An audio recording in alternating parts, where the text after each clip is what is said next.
É por isso que tudo que parece como probabilidade, de repente, numa narrativa, vira uma necessidade. Não é verdade? Todos os narradores, se você escrever um conto, em geral, tem que se defrontar com esse problema. Não? Os narradores muito hábeis, às vezes, brincam com isso. Não? O caso do Hitchcock no cinema, por exemplo, que é um narrador habilíssimo.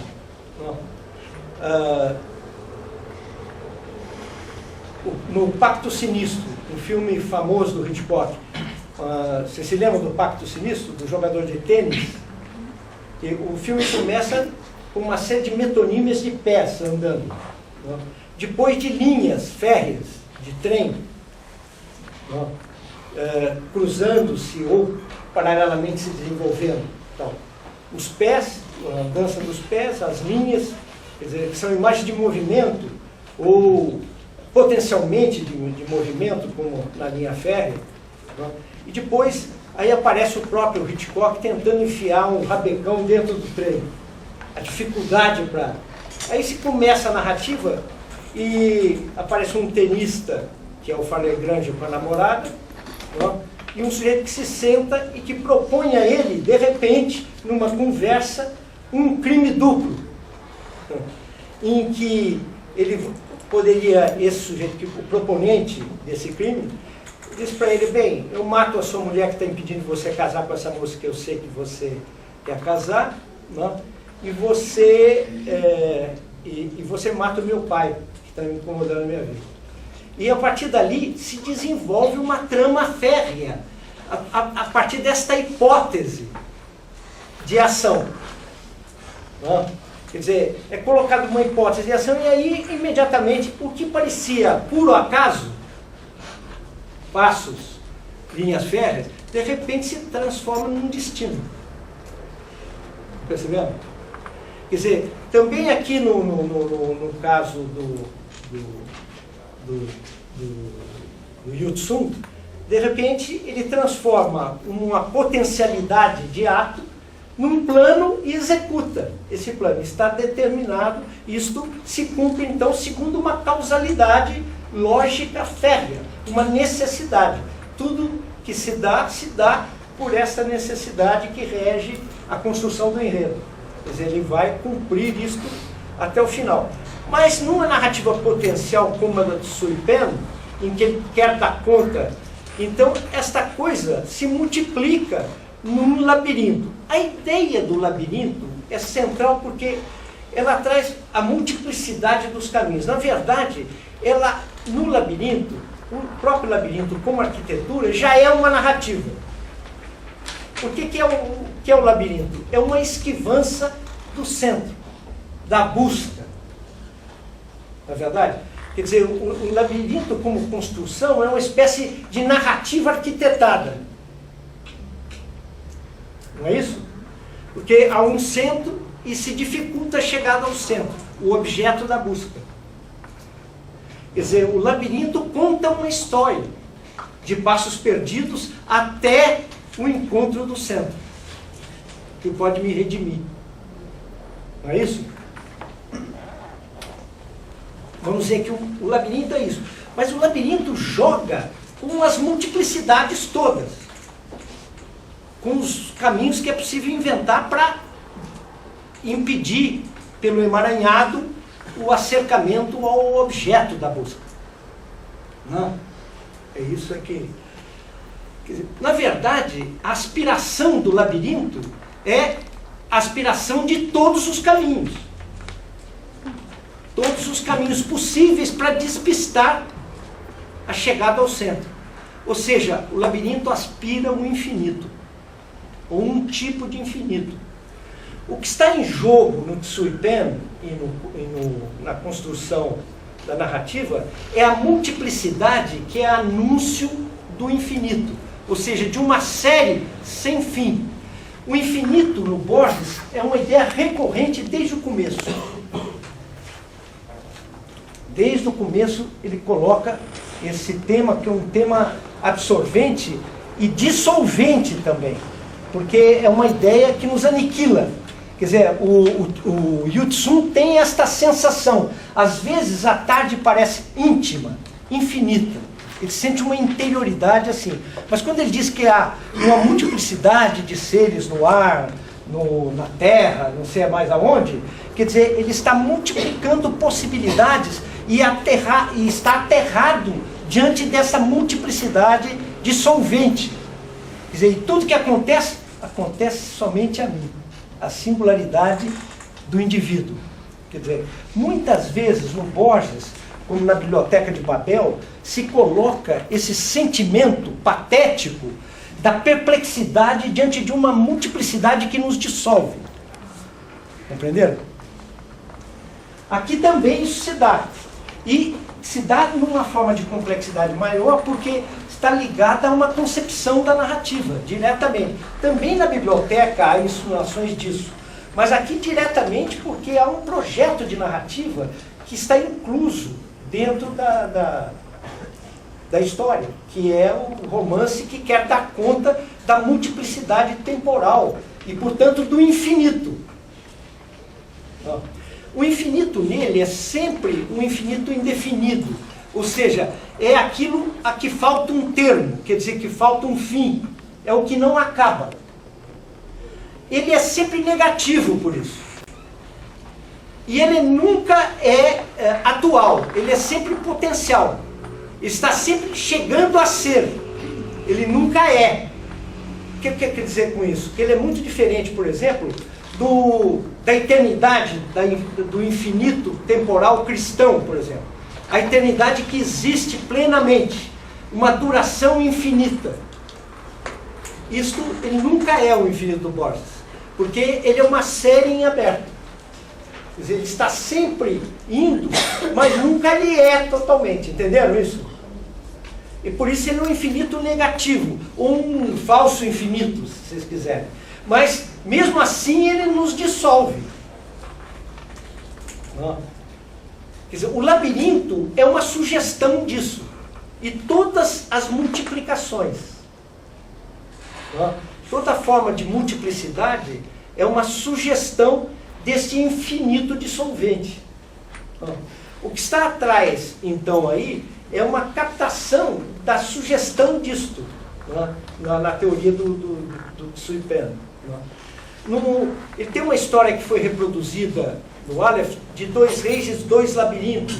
Eu não sei se vocês já leram, um conto curtíssimo, de 2 páginas, em que um rei vai visitar outro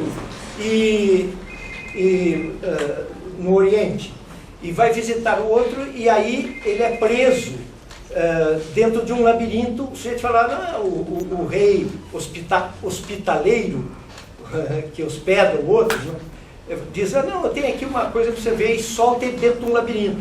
Ele passa o dia inteiro perdido, o visitante, o rei visitante, passa o dia inteiro perdido, sem achar o caminho. Então, até que no final da tarde ele consegue escapar tal. Aí ele diz para o outro, bem, na minha terra também eu tenho, um dia eu te mostrarei alguma coisa semelhante. Aí ele vai para casa, recolhe os seus exércitos, monta de novo um exército, e vem e arrasa o outro, e o coloca em cima de um cavalo e o leva ao meio do deserto, e o solta. Quer dizer, o deserto é o maior dos labirintos, porque são todos os caminhos e nenhum.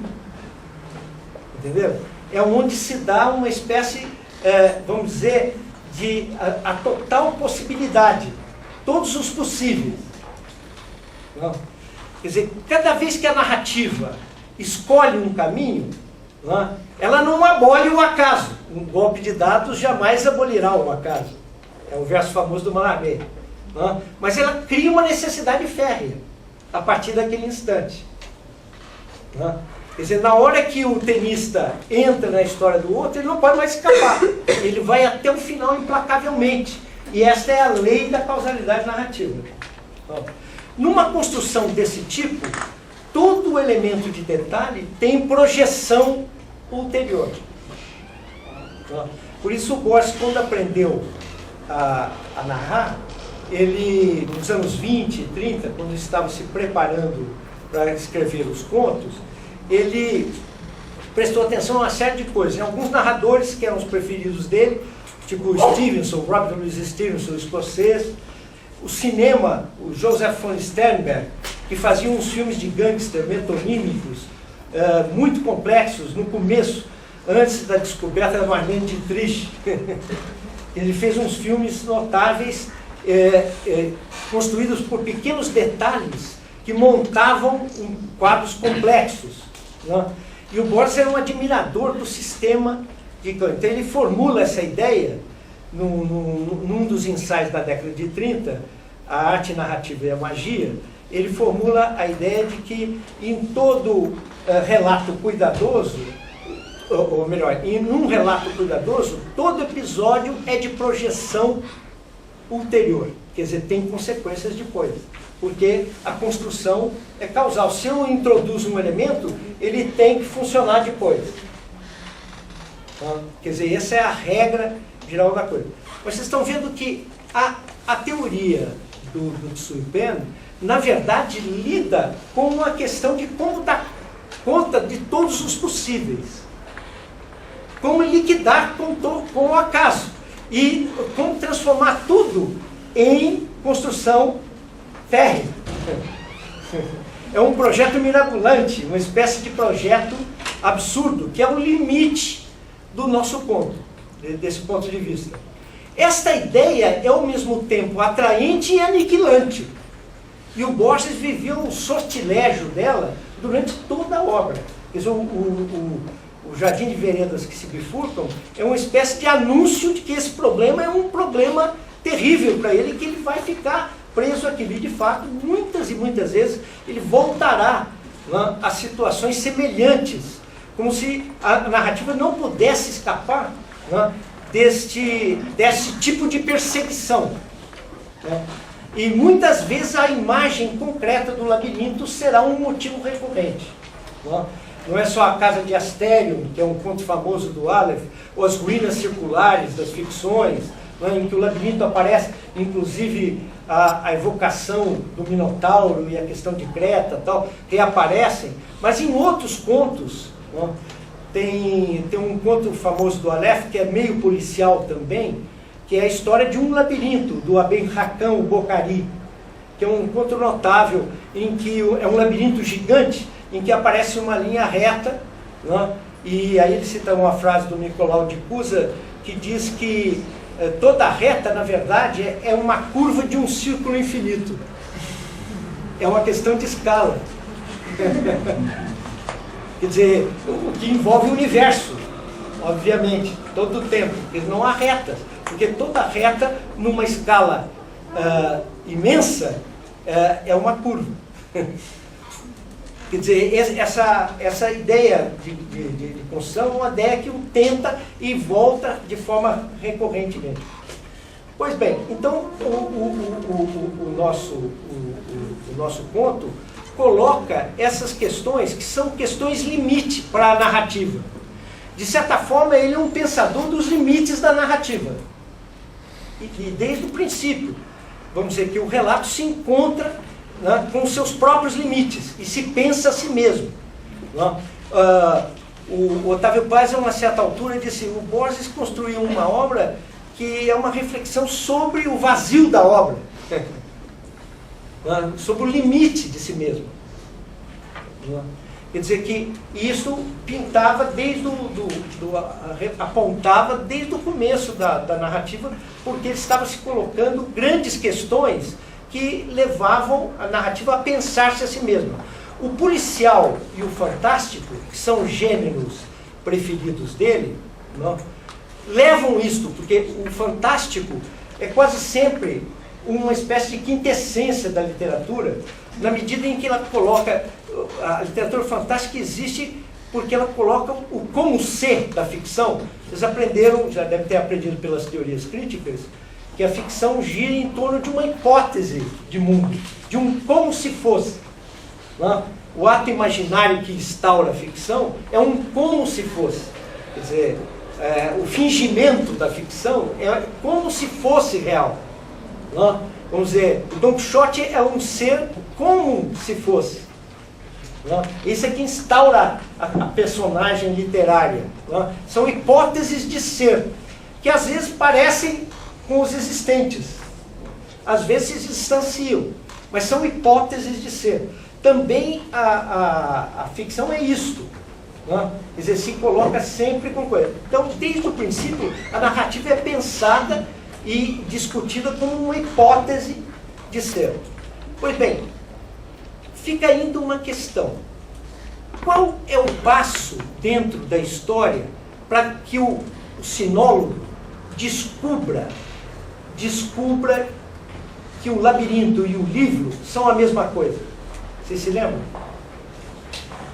Que detalhe da história permite que o sinólogo conclua que o romance e o labirinto são a mesma coisa? A carta. A carta. Quer dizer, ele entendeu logo que as duas frases foram pronunciadas com um intervalo de tempo. Uma diz, ele diz, eu me recolho para construir um romance. Na outra frase ele diz, eu me recolho para construir um labirinto. Mas a carta permite a solução do enigma. É uma carta. A carta, no início da narrativa da perseguição, aparece uma carta. Você se lembra de outra carta, além desta carta?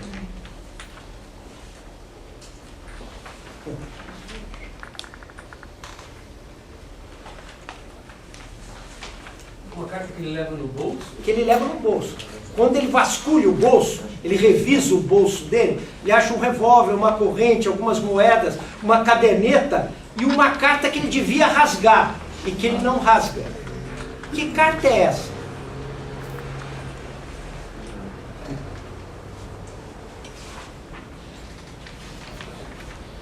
Como é que vocês leram essa carta?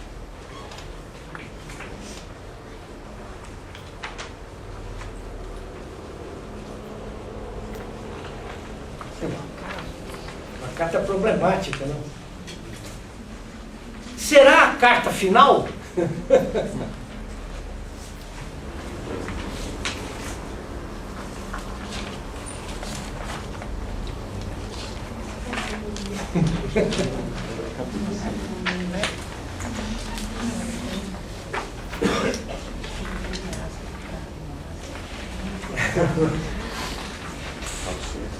A carta é a mesma carta que ele tomou do sinólogo? É possível? Não. Por que não? Está antes, né? Está antes. Parece quebrar. Antes, mas... A não ser se... Ele tá... Bom, é verdade, não esquece. Há uma insinuação todo o tempo, no decorrer da história, na ideia da circularidade. Que ele não destrói. Porque é uma revelação importantíssima, que recupera o Tsui Pen, porque a publicação do romance teria sido um motivo de vergonha. A primeira reação que ele tem diante da coisa do Tsui Pen é que o romance teria sido um fracasso. Que é um romance caótico, como é que quebra a lógica. Como é que um sujeito que morreu volta a existir no segundo capítulo? Morre num capítulo e no capítulo seguinte ele volta a existir? Seria um erro de construção. A carta é a prova de que há uma outra concepção do tempo que permite que isso se dê. Provavelmente a carta pode ser também uma carta que explique a coerência de um outro tipo de relato que siga uma outra concepção do tempo, que não o tempo linear da sucessão absoluta. Entenderam? Quer dizer, eu posso ter uma hipótese narrativa que não é da sucessão temporal absoluta, que é a do Newton, que é a do Schopenhauer ou dos outros filósofos. Mas eu posso ter um tempo que volta e que quebra a lógica a tal ponto que a consequência pode vir antes da causa. Um mundo de tal relatividade em que a consequência pode vir antes da causa. Uma outra lógica, que não a lógica linear do relato. Entenderam? Bom, Vocês estão vendo que este conto lida, no conjunto, com problemas que são aparentemente de jogo, lúdicos, que são um jogo verbal. Não? E também com a questão de como é que o acaso vira destino. Que são potencialidades da obra de arte quando ela é pensada como uma coisa mental. A herança do povo. Entenderam? Quer dizer, agora na próxima veremos o Cortázar como é que funciona. Daremos um balanço nessa história. Vocês têm alguma pergunta que vocês gostariam de saber, de detalhe? Diga lá. Professor, o assassinato, a forma como Su Suetém morre também é uma evidência desse tempo cíclico, porque aqui diz que ele renunciou ao poder temporal ao escrever um romance que fosse ainda mais populoso do que o outro. Para edificar um labirinto que todos os homens se perdessem. 13 anos depois, dedicou ele a esses heterogêneos esforços, mas a mão de um forasteiro, alguém que veio de fora, assassinou. Justamente, que já é um indício de que essa história pode ser alguma coisa contida no livro do Tsuipem. Quer dizer, nós estamos lendo uma hipótese do Tsuipem. É justamente isso. Mas que foi efetivada também nesta história que nós estamos lendo e atualizando. Quer dizer, a história do Yu Tsung está contida em projeto no Tsuipem.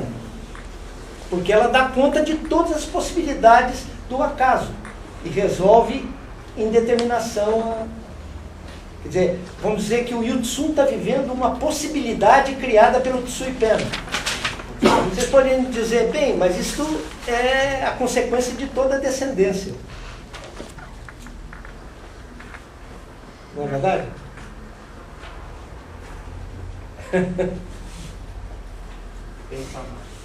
No Tron Ukibari Orbis Tertius, ele vai dizer que a cópula e os espelhos são terríveis porque multiplicam o número dos homens.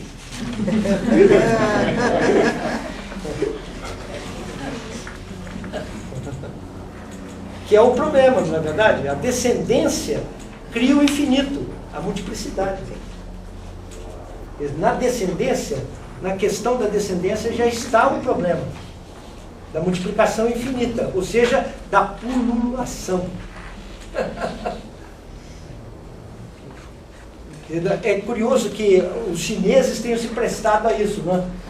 Veramente a visão da semelhança, quer dizer, é uma coisa do imaginário ocidental com relação aos chineses. Certamente os chineses não tem nada a ver com isso, mas a imagem da semelhança múltipla, que é o mesmo e não é o mesmo.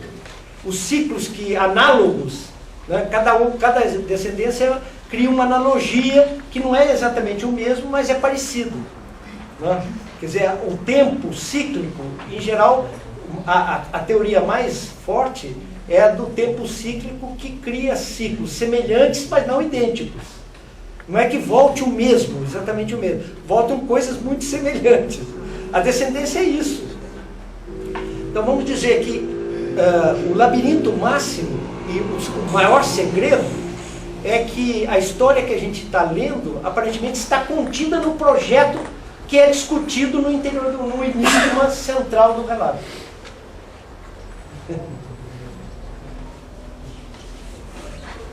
Entenderam?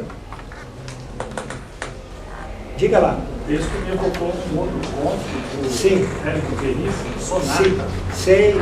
Também todo o percurso narrativo do compositor se dá para a composição da sonata em si. Sei. Está ligado eu já não me lembro mais disso, está naquele livro, o único livro de contos que tem, né, da noite, é As Mãos do Meu Filho. Hein? Tem que ter uma coisa. As Mãos do Meu Filho, não tem?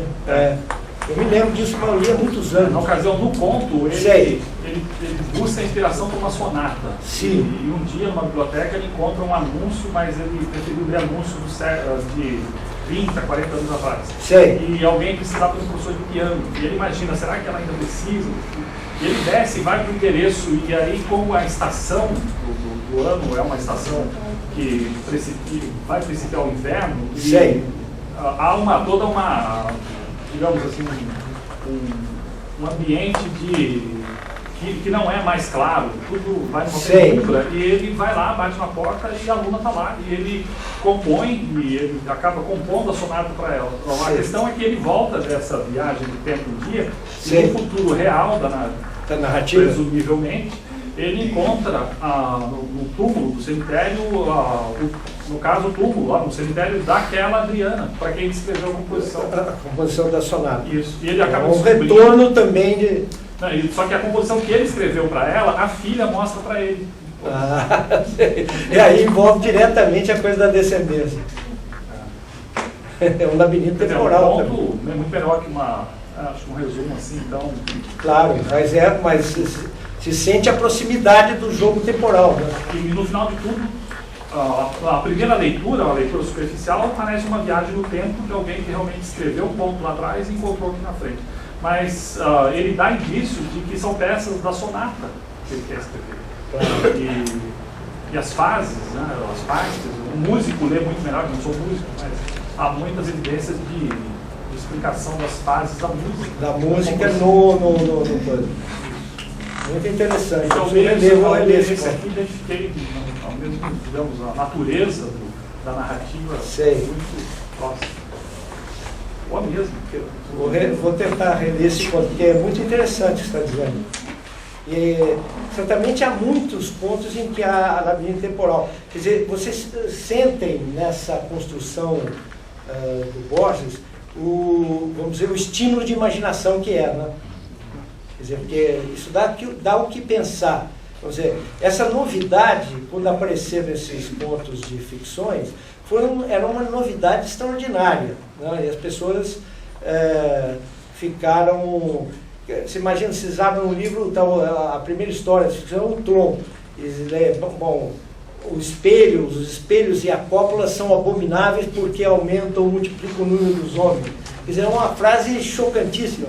E no Tron, justamente se trata de uma duplicação de civilizações, toda uma civilização que começa a se imiscuir no presente da nossa. Há traços dela numa enciclopédia que o Bioy Casares e o Borges encontram numa casa que eles alugam, onde vão passar o verão, etc. Num único volume, depois não acham outros volumes que confirmem aquele. Quer dizer, ele também é um conto fantástico. Quer dizer, esse estímulo ao pensamento, à imaginação, é próprio de um tipo de literatura. O Bioy Casares percebeu desde o começo que ele tinha transformado a metafísica numa forma de literatura, que aquilo era uma novidade, né? Que eram contos que formavam escritores, porque eles chamavam os escritores a pensar sobre o próprio ofício e pensar sobre o que queriam fazer. Ele tem um estímulo metalinguístico muito forte, né? Quer dizer, nesse do coisa. Agora, isso sem que seja abolido um aspecto decisivo, que são, vamos dizer, os aspectos humanos da expansão da experiência moderna, né? Quer dizer, o Yu Tsun, ele tem, quer dizer, o sentimento de solidão e perplexidade dele no mundo contemporâneo é muito forte, né? Nós sabemos que as guerras mudam muito, né? São como hecatombes históricas, elas estão ligadas às grandes mudanças de comportamento, de tecnologia, mudança da vida cotidiana das pessoas, né? As guerras napoleônicas, se vocês lerem, por exemplo, a análise que fez o Lukács no romance histórico, aparece uma ideia fundamental de que as guerras napoleônicas é que criaram a consciência de participação na história que tornou possível o romance histórico. Até as guerras napoleônicas, as pessoas que viviam no interior, vamos dizer, da França, não tinham bem ideia dos conflitos que se davam nas classes poderosas não atingiam o homem do campo, por exemplo. As pessoas não se sentiam parte da mesma história. Elas lutaram ora a favor de um senhor, ora a favor do outro, mas não tinham consciência de que daquilo que estava se passando, da qual eles eram, vamos dizer, bucha de canhão, né, que fizesse parte da experiência deles. No entanto, com as guerras napoleônicas, chegou-se ao melhor camponês da França a ideia de que aquilo fazia parte de um conflito geral e que ele era parte do império. Então aquilo afetou a consciência deles, surgiu uma consciência histórica dos problemas da Europa para aquele pessoal que estava inserido naquele contexto. Isto criou a consciência possível para o desenvolvimento do romance histórico. Essa é a tese do Lucas, do George Lucas, no romance histórico. Quer dizer, para que haja um gênero como o romance histórico, é preciso que as personagens que haja um ambiente, um contexto fundado na experiência humana concreta que permita que o gênero frutifique. Né? Na Primeira Guerra, isso também se expandiu. Há uma retração da experiência, né? E um aumento do mundo informacional já. O Walter Benjamin discutiu isso longamente. Certamente os poetas, os escritores acusaram isso imediatamente. Quer dizer, o Drummond, o poema de Sete Faces, é isso. Né? Uma cidade nova, em que a multiplicidade dos desejos me chama para todo lado. Eu tenho que responder a esta questão. Né? Quer dizer, a multiplicidade do mundo e o coração, que é o lugar da reflexão, no caso do Drummond. Né? Quer dizer que, como responder à multiplicidade dos desejos de apelos do mundo contemporâneo. Né? No conto do Borges, essa experiência retorna como uma possibilidade da narrativa. Né? Quer dizer, depois da Segunda Guerra, isso volta a se colocar como um problema. Né? A expansão ainda é muito mais complexa e maior. Né? O título do Ciro Alegria, que eu citei, O Mundo é Amplo e Alheio, é uma consequência da Segunda Guerra. De repente se percebeu que aquilo era uma complexidade vasta e inumerável, que são adjetivos muito característicos do Borges. O Jardim de Veredas que se bifurca é um conto que lida com a experiência dessa multiplicidade infinita que ameaça nos esmagar. E é uma resposta de um narrador que está atento à construção do relato também, que medita sobre isso, né? E certamente joga e brinca com isso. Né?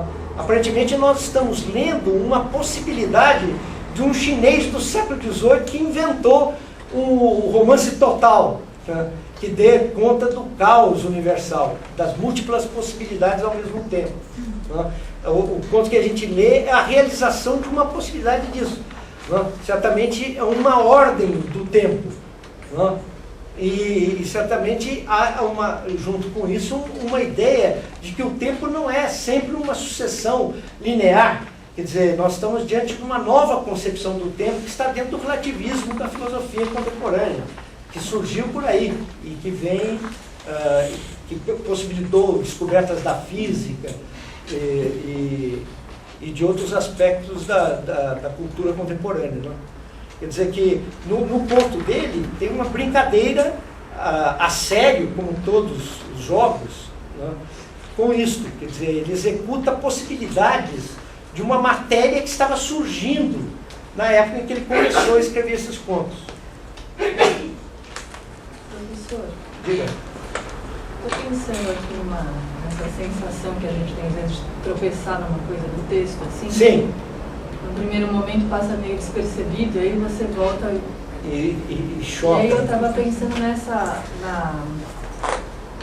na carta, né, do antepassado, em que ele diz: deixo aos vários futuros, entre parênteses, não a todos, meu jardim de veredas que se bifurcam. Justamente. E aí, na conversa do Iveson com o sinólogo, ele está explicando qual foi a interpretação que ele deu para a carta, do sinólogo. E aí ele diz, a frase, vários futuros, entre parênteses, não a todos, me sugeriu a imagem da bifurcação no tempo e não no espaço. Isso. Mas a impressão é que a primeira parte da frase, né, vários futuros, deu a ideia da bifurcação no tempo. Mas e esse não a todos? Não a todos, porque não são todas as séries. Eles não se encontram em todas as séries. Nas narrativas possíveis. Quer dizer, numa eles se encontram, na outra não. Não todos. O tempo é relativo, não mais absoluto. Eles têm isso depois. Senão voltaria uma linearidade. Em alguns futuros ele não tem Não como se deixar. encontram, claro, porque eles não participam. Em algum futuro os dois morrem. Num futuro um mata o outro. O que morre num não morre no outro. Em um futuro talvez ele não tivesse existido. Não tivesse existido, claro. Porque se todos os possíveis estão em jogo, e nem todos eles aparecem. E é interessante que isso volta na conversa Claro. deles no trecho final. Mas do isso diálogo. também cria a possibilidade de você estar lendo uma possibilidade prevista na poética explícita dentro do conto. Entendeu? Que o que você esteja lendo seja uma consequência daquela coisa que está exposta como enigma dentro do conto. É uma realização possível da poética do Tsui Pen. Quer dizer, o conto, o Jardim de Veredas que se bifurcam, como tal, esse conto atual é uma possibilidade na hipótese criada pelo Tsui Pen. Daí que ele possa ter uma carta, já está com a carta porque ele está vivendo de novo a mesma história.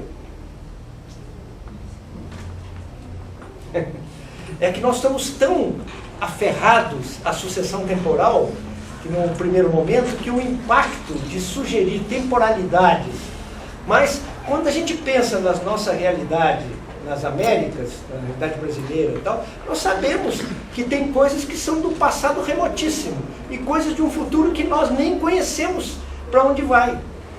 Nós, como habitantes do Brasil e da América do Sul e das Américas, nós somos criações do quê? De uma cultura europeia. A nossa realidade é misturada. Ela tem incrustações do passado europeu, não, que estão dados aí. Não. Uma coisa que eu não expliquei, e eu pensei em explicar e esqueci, é a Vitória Ocampo, a quem é dedicado. A Vitória Ocampo é uma das grandes intelectuais argentinas e que publicou os contos do Borges. E ela foi uma intelectual que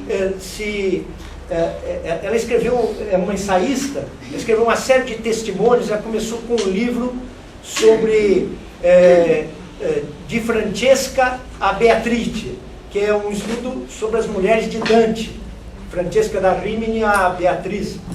E depois escreveu uma série de testemunhos. Essa mulher, que era uma aristocrata, uma ricaça argentina, ela foi uma mulher importantíssima porque ela criou uma revista decisiva que foi a revista Sul, em 31. Em 33, ela transformou a redação numa editora, que foi a Editora Sul. A Editora Sul é que publicou as ficções do Borges. A primeira edição tem uma capa azul com uma flecha branca para baixo, que a cor azul era a cor do Partido Unitário, que era o velho partido liberal da formação argentina. A Argentina teve dois partidos na história do século XIX em conflito, que são um partido que representa os caciques regionais do interior, que eram os federalistas, e um partido liberal, cujo centro era Buenos Aires, o centro exportador agropastoril de Buenos Aires, o centro do liberalismo, que eram os unitários. Esta mulher é uma velha, como se fosse uma UDN no Brasil, uma descendente disso. E ela era uma mulher que se pautou contra o nacionalismo. E foi uma intelectual totalmente cosmopolita, aberta para o mundo. Ela trouxe escritores franceses, Roger Caillois, Guy de La Rochelle, trouxe uma série de grandes escritores, Ortega y Gasset, trouxe a Argentina para abrir a Argentina para o mundo. O Borges escreveu 2 textos sobre ela, em que faz o elogio do cosmopolitismo dela, ou seja, da abertura que ela tinha para o mundo. E ela era uma grande leitora de romances policiais. Então ele dedicou a ela o conto, que tem um monte de significados já nessa dedicatória, porque ela representa um pouco o universo desse mundo múltiplo para qual se abre o jardim de veredas que se bifurcam. Quer dizer, um mundo internacionalista, em que uma pessoa de uma nação está noutra, com uma função tal, e esta mistura das nacionalidades que aparece no conto, já está na dedicatória, na Vitória Ocampo. Até a dedicatória é pensada. E o livro, quando saiu, saía com a capa azul dos unitários, que era essa coisa da abertura liberal, do liberalismo argentino, para a universalidade da cultura. Então, o Borges, entre outras frases, ele diz o seguinte dela, ele diz uma frase muito curiosa dela, ele diz assim: há quem viva, Reyes escreveu, Alfonso Reyes, o grande intelectual mexicano, atado a 2 ou 3 ruas diárias. Victoria Ocampo sabe que nosso patrimônio é o mundo e seu inesgotável passado. Quer dizer, num outro ensaio, ele dedica a expressão do cosmopolita, do cosmopolitismo dele. Porque a palavra cosmopolita foi um neologismo na Grécia, né? Porque quase todos os pensadores, os filósofos gregos, a gente chama Tales de Mileto. O sujeito é um sujeito de uma determinada cidade, da localidade onde ele sai. Quando se inventou, os históricos inventaram o neologismo cosmopolita, inventaram a ideia de um cidadão do mundo, que não tivesse mais o vínculo com um localismo qualquer. Então ele diz que a palavra cosmopolita teve na Vitória Ocampo uma coisa decisiva. E isso explica, vamos dizer, esse universalismo borgiano que nesses anos ele adota. É curioso, porque ele vinha de um nacionalismo estrito nos anos 20, que ele abomina a uma certa altura e se abre para um universalismo já na história da eternidade. Como é que um cara vai escrever uma história, ou a história universal da infâmia? Esse desejo de universalismo, de sair do localismo, de superar o limite argentino das coisas, foi uma coisa ideológica nele. E a Vitória Ocampo era uma espécie de encarnação disso. Quer dizer, o jardim de veredas que se bifurcam, ao ser dedicado a ela, parece que está, além dela ter o gosto da coisa policial, ela era uma espécie de figura que podia entender perfeitamente isso, porque ela tentou dar à cultura argentina o rumo da universalidade e não dos localismos. Escapar da coisa meramente local, entenderam? Ela era irmã da Silvina Ocampo. Essa Vitória Ocampo era uma aristocrata, eles nunca foram amigos íntimos. E o Borges zomba bastante dela na conversa com o Bioy Casares, na conversa íntima, não na pública, em que ele bajula ela bastante e elogia este lado dela. Mas a irmã dela, Silvina Ocampo, foi uma grande escritora, pouco conhecida no Brasil, e pintora também. Ela foi poeta, narradora, e foi grande amiga do Borges, porque o Borges frequentava a casa e ia lá toda noite. Quer dizer, a Silvina Ocampo ocupou um papel importantíssimo. Ele fez vários prefácios para livros dela. É uma escritora não conhecida no Brasil, mas que vale a pena conhecer. E junto com o Bioy Casares e o Borges, eles publicaram em 40 uma antologia da literatura fantástica, que é divertidíssima, e que tem um prefácio também muito bom sobre o fantástico, né? E onde aparece o conto Tron do Borges, há contos do Kafka, de escritores hispano-americanos e de gente do mundo todo, né? Inclusive chineses, Chuang Tzu, tal, eles misturam tudo. E vamos dizer, uma antologia em que esse universalismo está presente e os três escolhem pelo gosto da leitura, né? Ou seja, pelo um prazer lúdico de ler, né? Que está também um pouco no prazer aqui da construção deste conto. Bom, por hoje é só, tá bom? Até daqui 15, né?